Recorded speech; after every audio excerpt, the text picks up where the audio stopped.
ഒരു ചോദ്യം ചോദിക്കട്ടെ, നിങ്ങളുടെ കഴിവാണോ അതോ നിങ്ങളുടെ സ്വഭാവമാണോ ജീവിതത്തിൽ കൂടുതൽ വിജയം നേടിത്തരുന്നത്? സ്വഭാവമാണ്. കാരണം ലോകം പ്രവർത്തിക്കുന്നത് കൊടുക്കൽ വാങ്ങൽ എന്ന നിയമത്തിലാണ്. നിങ്ങൾ മറ്റുള്ളവർക്ക് എന്ത് നൽകുന്നുവോ അത് തന്നെ നിങ്ങൾക്ക് തിരിച്ചു കിട്ടും. അത് സ്നേഹമാവാം, ബഹുമാനമാവാം, വഞ്ചനയാവാം. നിങ്ങൾ വിതയ്ക്കുന്നത് മാത്രമേ നിങ്ങൾക്ക് കൊയ്യാനാകൂ.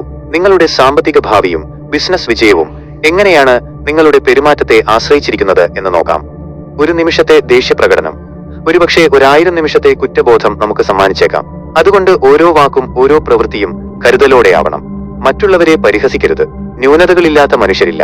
എല്ലാം തികഞ്ഞവരായി ദൈവം ആരെയും സൃഷ്ടിച്ചിട്ടില്ല. എല്ലാവരിലും കുറവുകളുണ്ട്. ആ കുറവുകളെ ചൂഷണം ചെയ്യാനോ പരിഹസിക്കാനോ ഉള്ള അവകാശം നമുക്കില്ല. ബഹുമാനം നൽകിയാൽ മാത്രമേ നമുക്ക് ബഹുമാനം ലഭിക്കൂ. നിങ്ങളുടെ ചിന്തകളാണ് ആദ്യം മാറേണ്ടത്. ഞാൻ ചിന്തിക്കുന്നത് മാത്രമാണ് ശരി എന്ന തോന്നലാണ് പല പ്രശ്നങ്ങളുടെയും അടിസ്ഥാനം.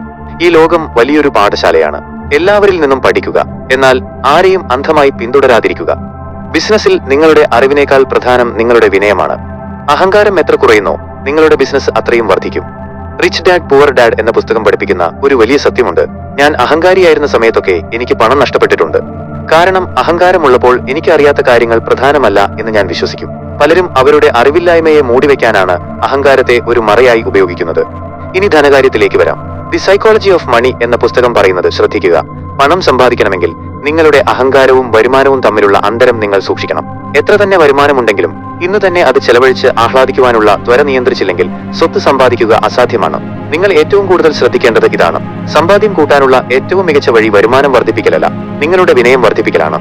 സത്യസന്ധതയും വിശ്വസ്തതയും ഓരോരുത്തർക്കും ആവശ്യം വിശ്വസിക്കാൻ പറ്റുന്ന ആളുകളെയാണ്. സത്യസന്ധതയ്ക്ക് പകരം വെക്കാൻ മറ്റൊന്നിനുമാവില്ല. കയ്പാണെങ്കിലും സത്യം മാത്രം പറയുക. സത്യം പറയുന്നതിലൂടെ ഒരു വലിയ ഗുണമുണ്ട്. എല്ലായ്പ്പോഴും സത്യം പറഞ്ഞാൽ നിങ്ങൾക്കൊന്നും ഓർത്തുവെക്കേണ്ടി വരില്ല. നുണകൾക്ക് മാത്രമാണ് ഓർമ്മയും മറയും ആവശ്യമുള്ളത്.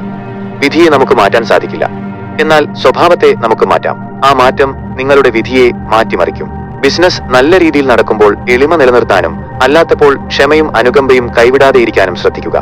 യഥാർത്ഥത്തിൽ വിനയം, ദയ എന്നിവയാണ് നിങ്ങൾക്ക് ഏറ്റവും കൂടുതൽ ബഹുമാനം നേടിത്തരുക. ചുരുക്കി പറഞ്ഞാൽ ബിസിനസ് ഒരു കൃത്യമായ ശാസ്ത്രത്തെ അനുസരിക്കുന്നില്ല, അതൊരു നൈപുണ്യമാണ്. അതിൽ നമ്മുടെ പെരുമാറ്റത്തിനാണ് അറിവിനേക്കാൾ പ്രാധാന്യമുള്ളത്. സാമ്പത്തിക കാര്യങ്ങളെക്കുറിച്ച് പഠിച്ചിട്ടില്ലെങ്കിൽ പോലും നല്ല പെരുമാറ്റശീലങ്ങളുള്ള ഒരാൾക്ക് ഉയർന്ന നിലയിലെത്താൻ സാധിക്കും. ഈ വിഷയത്തെക്കുറിച്ച് നിങ്ങളുടെ അഭിപ്രായം എന്താണ്? പെരുമാറ്റമാണോ കഴിവുകളാണോ ഒരു വ്യക്തിയെ വിജയിപ്പിക്കുന്നത്? താഴെ കമന്റ് ബോക്സിൽ നിങ്ങളുടെ ചിന്തകൾ രേഖപ്പെടുത്തുക. വീഡിയോ ഇഷ്ടമായെങ്കിൽ ലൈക്ക് ചെയ്യുക, ചാനൽ സബ്സ്ക്രൈബ് ചെയ്യുക.